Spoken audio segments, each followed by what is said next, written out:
Well, good day everybody. Welcome to the channel. Wanted to take a few minutes to outline a scenario that I went through this week with a scammer, and it did involve cattle.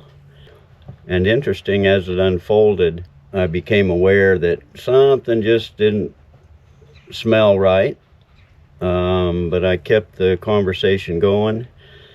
And I want to talk about that with you today. Hopefully, if any of you get scammed with any scenario that I'm fixing to tell you about, or other scams, lots of scams out there, and people just want your money and they want to earn it dishonestly. So stay tuned while I talk to you about that and see how this unfolds.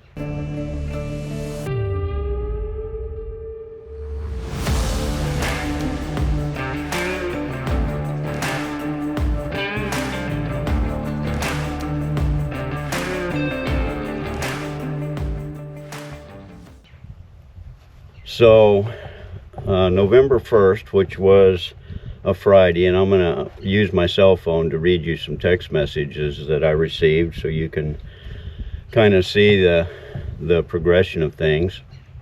So November 1st, which was a Friday, at 10 o'clock in the morning, I was at work. I got this text: "Hi Hannes, do you have Angus and South Pole bulls for sales? Period, Bobby." So yeah, I responded, yes, I have 3 nice ones. He says, can I have recent photos, EPDs, weight, and pedigree?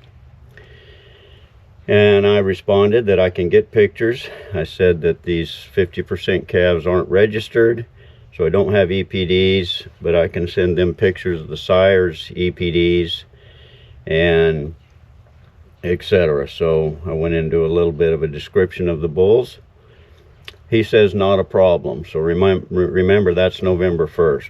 About an hour later, I didn't hear anything back from him. About an hour later, I said, are you still interested? And his response was yes. Can I have a picture, and what is the price? So I told him the asking price was $2,000 per bull, and these are yearling bulls. And he responded about an hour later, I'm interested, can I have a picture? I said, you bet, it will be tonight or tomorrow. So I sent him a video of the bulls, which you'll see playing as I talk, and just videoed the bulls, walked around them, gave him ear tag numbers, and that was Friday evening. Saturday morning, on the 2nd of November, I said, did the video come through? He said, send to my email, and he gave me an email address, which I did. At 4 o'clock that afternoon, he texts me and says, I will buy it and also send a transportation truck to pick up at your convenience time. So the English bothered me just a little bit, but I didn't dwell on that. It just sounded a little broken to me. And then he further said, I need your details, name to write on the check, mailing address, email address, and the total amount. I said, do you know which ones you want? He said, both, comma, could that be a problem? So that confused me a little bit, because there was 4 bull calves on the video. And so I said, well, there's 4 of them on the video. I want to make sure we are on the same page. These 4 are 50% South Pole. Their sires are registered South Poles, and the mamas are Angus. The numbers are 29, 50, 3, 30 in the video. He responds back, I want 29 and 50. I said, okay, where do you live? And he responds, Norma, N-O-R-M-A, Oklahoma, not Norman. And supposedly there is a Norma, Oklahoma, but I assumed he meant Norman, Oklahoma. I sent him my address, I sent him my email address, and the name to put on the check. He said, we'll keep you posted once the check is mailed out tomorrow morning. which that response from him was at 7 o'clock in the morning, Sunday, November 3rd, and I gave him a double thumbs up. Monday morning, Monday afternoon, 2 o'clock in the afternoon.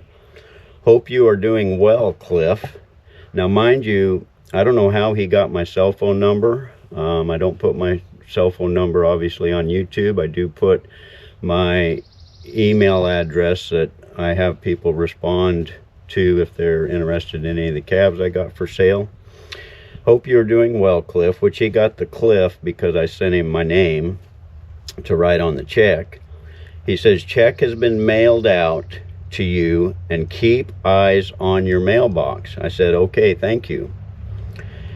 Then he followed with, amount on the check is $7,500.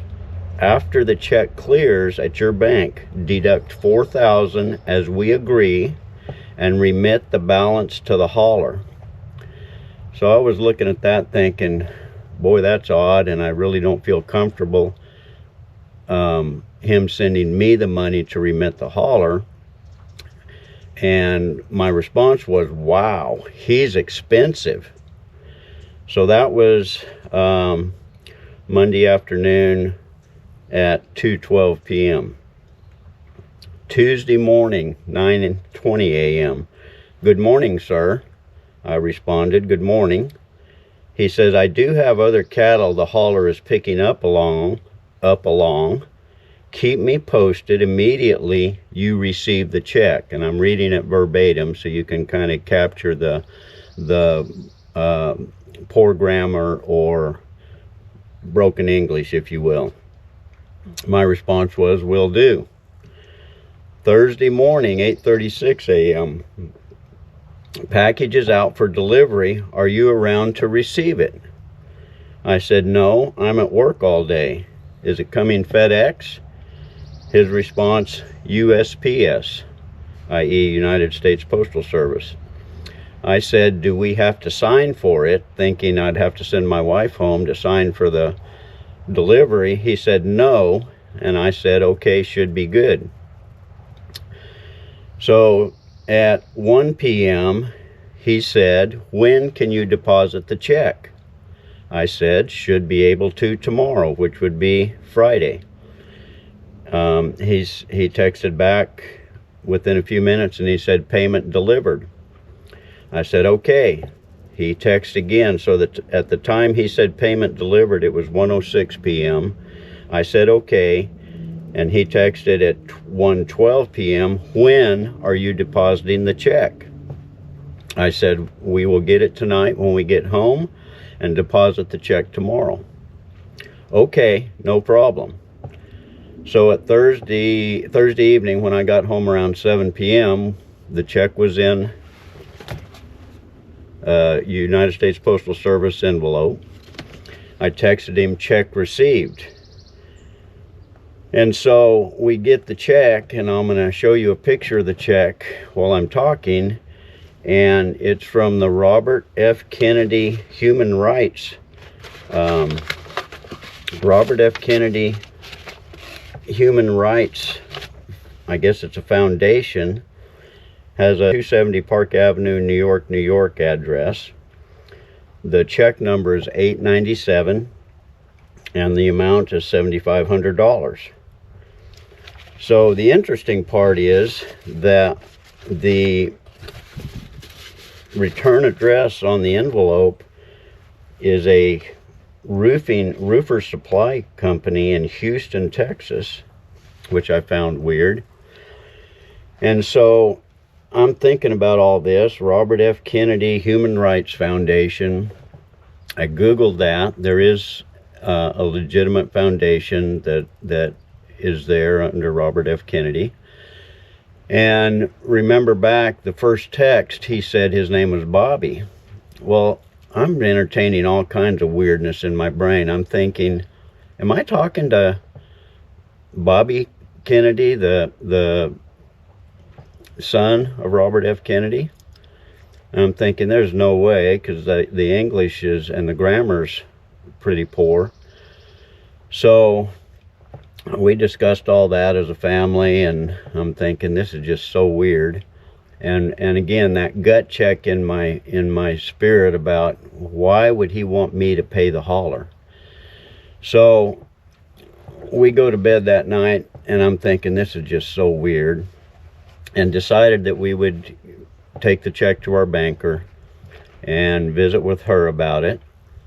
And in the meantime, my daughter and my wife were Googling scams and whatnot, and this is a very common type of scenario where the scammer is wanting you to hurry up and do things, i.e. deposit the check. And I'm not sure where it was going to go from there, but Friday morning, so I received the check Thursday evening. Friday morning, 10 o'clock, good morning from him. I would like to confirm if you have deposited the check.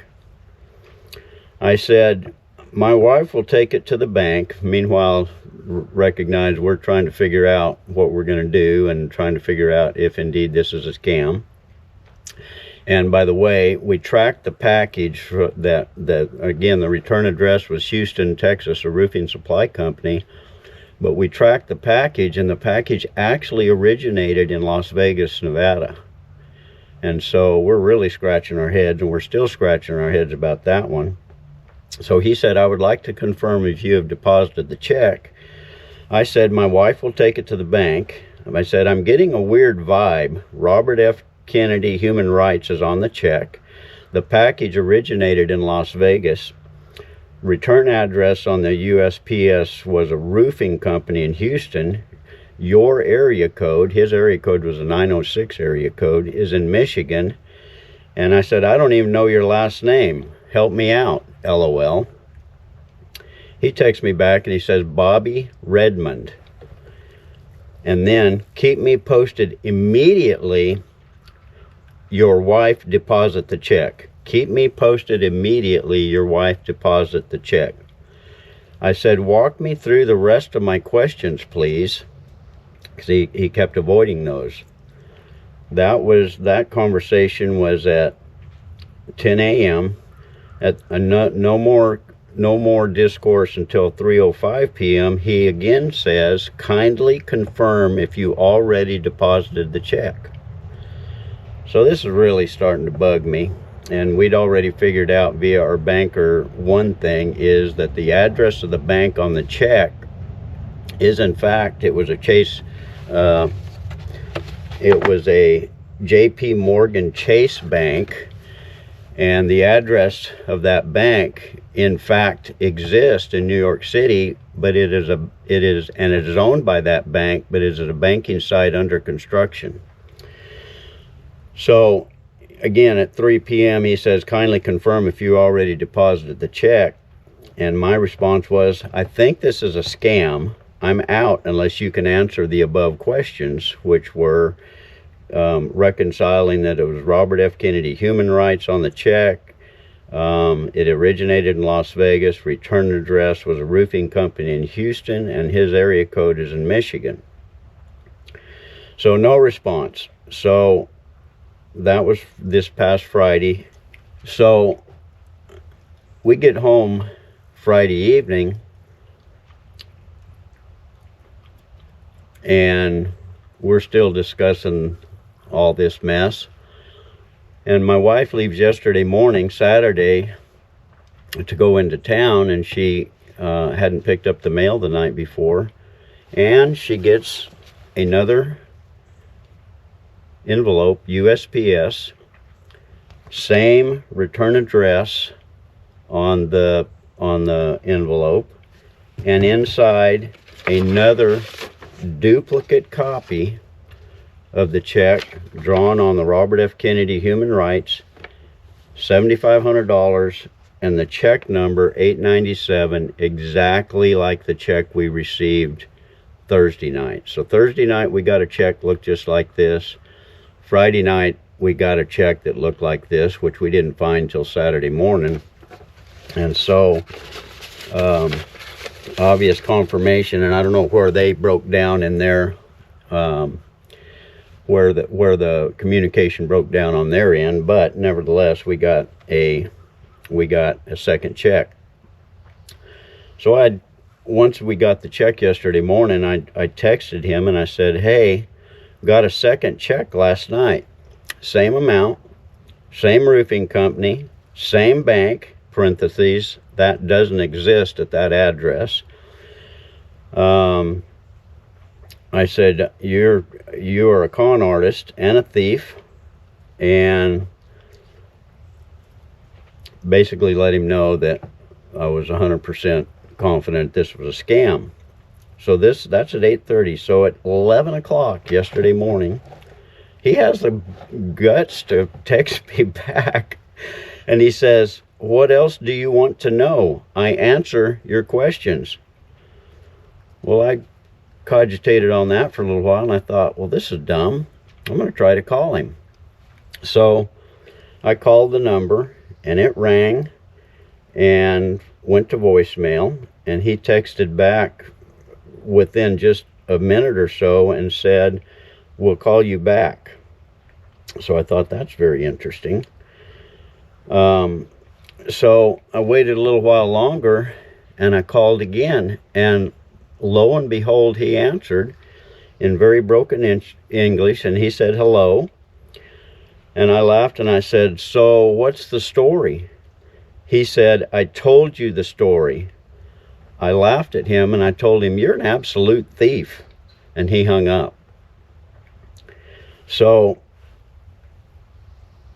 very interesting scenario. And the part that I don't understand is, how were they going to get money out of this deal? And my thoughts are twofold. He was very insistent on knowing when that check would be deposited immediately, as he said multiple times. And my thoughts in my brain are that if I had deposited the check, there was two scenarios. One, somehow he would have my banking information and be able to empty my bank account, or somehow embezzle money from my banking account. Don't know if that's even possible, but I assume that there's avenues there that these guys will take.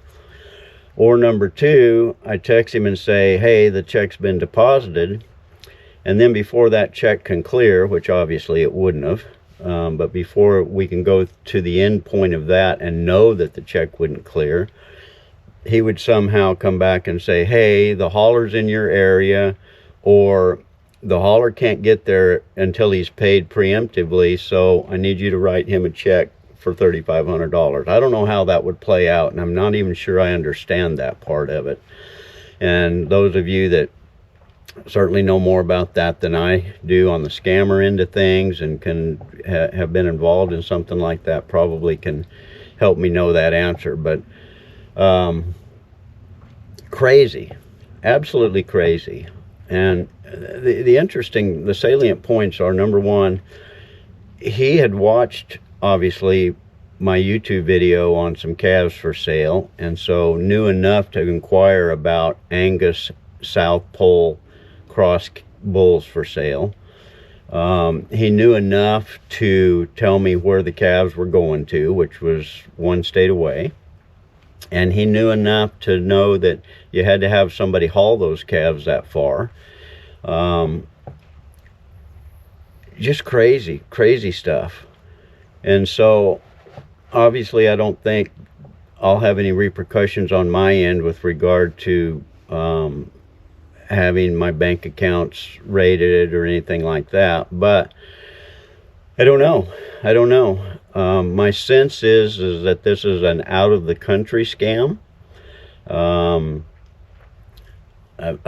would love to get law enforcement involved, but I think with everything going on in their lives, that this would just fall on deaf ears, and no indictment against them. I totally get it. I haven't been harmed, but now I'm on high alert, and I want to put y'all on high alert. I doubt that most of you will have any cattle scam go on like this, but they're scams all the time. We had a lady that worked for us at the hospital several years ago that got a call that she had, I think, won $1 million or something, and that she had to go to the Walmart parking lot in town and pick up her money.